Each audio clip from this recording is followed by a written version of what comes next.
What is Java runtime?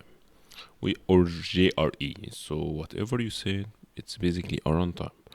Runtime is similar to Python runtime, similar to Node.js runtime. It's a runtime. It's something like a container where it runs the bytecode that we use, and it runs the bytecode through something called Java Virtual Machine.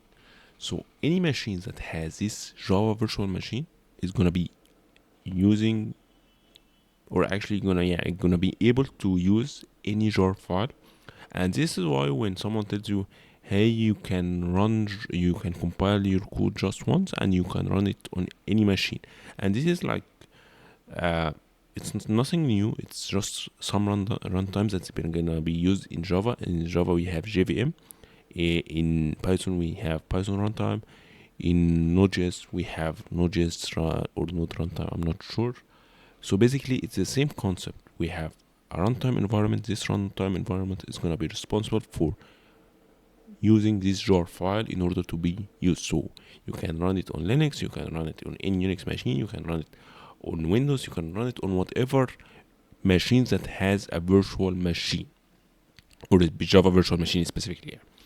So this is the idea. So what we're going to be doing now, I will be demonstrating how can we use the Java, which is gonna be used in not Java compiler. Like here we have Java C, we're gonna be using Java only.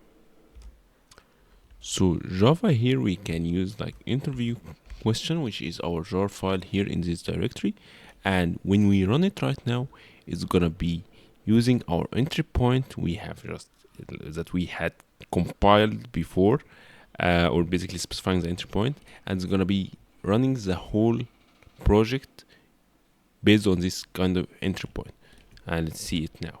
This is what happened. So first we made hello and welcome, and we iterated like 5 times in order to be we're getting this output. And this happened due to the fact that we have JRE, Java Virtual Machine.